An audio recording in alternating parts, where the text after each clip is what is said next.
நம்முடைய இடது நெற்றியில் துப்பாக்கி வைத்து உங்களுக்கு உயிர் வேண்டுமா கல்வி வேண்டுமா என்று கேட்டால், நாம் சில பேர் புரட்சிக்காரர்களாக இருந்தால் கல்வி அறிவிப்போம், சில பேர் உயிர் இருந்தால் போதும் என்று சொல்வோம்.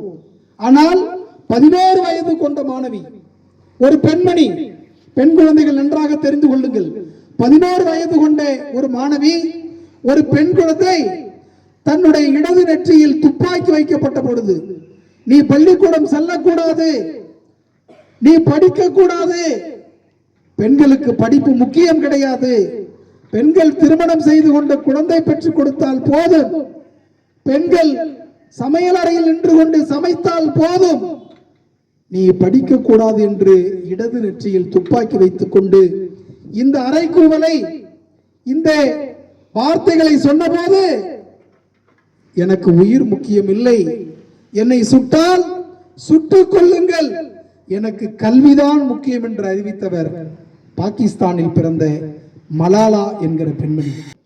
எது முக்கியம்? இப்பொழுது என் உயிர்தான் போகலாம், ஆனால் அதை பற்றி நான் கவலைப்படவில்லை, அதைவிட எனக்கு முக்கியம் படிப்பு, கல்வி என்ற அந்த பெண் இந்த உலகத்திற்கு அறிவித்தார்.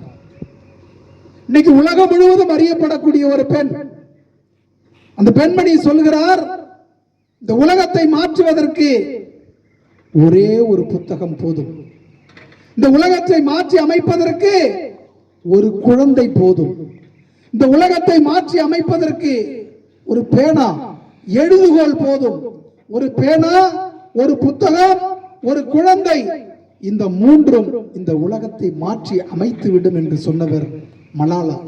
சொன்னபோது அவருடைய வயது 12 வயது மாணவர்களே. துப்பாக்கியை வைத்திருந்த பிற்போக்குவாதிகள், தீவிரவாதிகள் சுடாமல் விட்டார்களா என்றால் சுட்டார்கள். மூளைக்கு அருகில் போய் குண்டு பாய்ந்தது, இங்கே கழுத்து வரையில் வந்துவிட்டது, பிழைக்க மாட்டார் என்று கருதினார்கள். ஆனால் விஞ்ஞானத்தால், மருத்துவத்தால் அந்த குழந்தை பிழைத்தார், மறுபடியும் நின்றார். நான் படிப்பேன், எனக்கு கல்விதான் முக்கியம். படித்த பள்ளிக்கூடத்தை இடித்து விட்டார்கள், பள்ளிக்கூடம் இடிக்கப்பட்டாலும் கூட தரையில் உட்கார்ந்து கொண்டு படிப்பேன் சொன்னவர் குண்டடி பட்டு மருத்துவமனைக்கு சென்று மறுபிறவி என்று நாம் சொல்லுவோம், அப்படி வந்த பெண்மணி எனக்கு கல்விதான் முக்கியம் என்று மறுபடியும் அறைகூவல் விடுத்தார். உலகத்தில் இருக்கக்கூடிய எல்லா பெண்களும் அவர்களுடைய அடிமைத்தனத்திற்கு அடிப்படையாக இருப்பது கல்வி அறிவு பெறாமல் இருப்பது.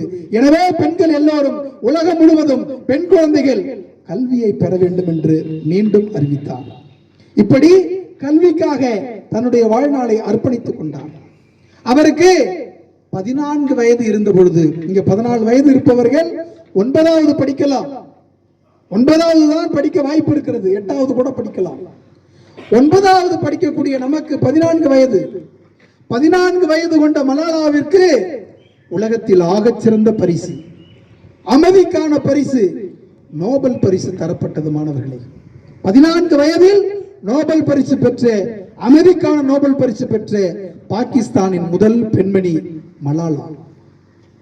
இப்படி 14 வயது நோபல் பரிசு பெற்ற பின்பு ஐநாவினுடைய பொதுச் செயலாளர், ஐநா சபையினுடைய பொதுச் செயலாளர் மலாலாவிடம், நான் உங்களிடம் பேச வேண்டும், நேரம் ஒதுக்கி கொடுங்கள் என்று கேட்டிருக்கிறார். அதே போன்று பேசியும் இருக்கிறார். பிறகு ஹாலிவுட் நடிகை, சமூக சேவையில் தன்னை ஈடுபடுத்திக் கொள்ளக்கூடிய ஹாலிவுட் நடிகை ஏஞ்சலினா ஜோலி, அந்த நடிகையின் பெயர் ஏஞ்சலினா ஜோலி. மலாலா அவர்களே, உங்களோடு நான் ஒரு டீ சாப்பிட வேண்டும், எனக்கு நேரம் ஒதுக்குங்கள் என்று கேட்டார். போய் டீ குடித்தார்கள். ஒரு பெரிய பாடகர், மடோனா என்கிற ஒரு பாடகர் மலாலாவை புகழ்ந்து ஒரு பாடலை பாடினார்.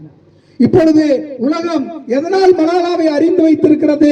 அவரோடு ஏஞ்சலினா ஜோலி என்கிற ஹாலிவுட் நடிகை டீ சாப்பிட்டதனால் இந்த உலகம் அவரை அறிந்து வைத்திருக்கிறதா? நோபல் பரிசு அமைதிக்காக அவர் பெற்றிருக்கிறார் என்பதற்காக அவரை இந்த உலகம் அறிந்து வைத்திருக்கிறதா? மடோனா என்கிற ஒரு பாடகர் அவரை புகழ்ந்து பாடியதனால் இந்த உலகம் அவரை அறிந்து வைத்திருக்கிறதா? இல்லவே இல்லை. அவர் துப்பாக்கியால் சுடப்பட்டார், அதனால் இந்த உலகம் அறிந்து வைத்திருக்கிறதா? இல்லை. ஐநா சபையினுடைய பொதுச் செயலாளர் பேசியதற்காக இந்த உலகம் அவரை நினைவு கூறுகிறதா? இல்லவே இல்லை மாணவர்களே.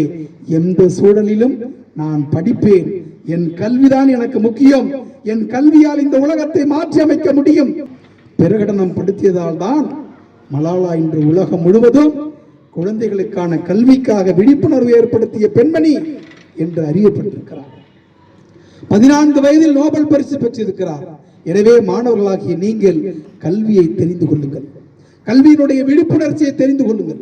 24 வயது இருக்கும் பொழுது நியூட்டன் புவி ஈர்ப்பு விசை உண்டு என்று கண்டறிந்தார்.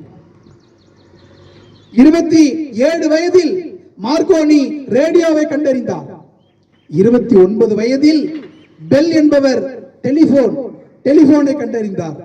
இவர்கள் எல்லாம் 20 வயதிற்கு மேல்தான் இந்த உலகத்தில் புகழ் பெற்றிருக்கிறார்கள். 14 வயதில் கல்விக்காக, அமைதிக்காக, கல்விதான் ஒரு மனிதனுக்கு விடுதலையை தரும், சுதந்திரத்தை தரும், சிறகடித்து பறந்து செல்லலாம், கல்விதான் காரணம் என்று சொல்லியவர் மலாலா 14 வயதில் நோபல் பரிசு பெற்றிருக்கிறார். எனவே 20 வயதுக்கு மேற்பட்டவர்கள் சாதனை செய்தாலும் அவர்களை நாம் குறைத்து மதிப்பிடவில்லை. 14 வயதில் கல்வியால் புரட்சி செய்திருக்கிறார் மலாலா. நீங்கள் உங்களுக்கான வாய்ப்பு, நோபல் பரிசையும் பெறலாம், தவறு கிடையாது. கல்வியை பெற்றுக் கொள்ளுங்கள்.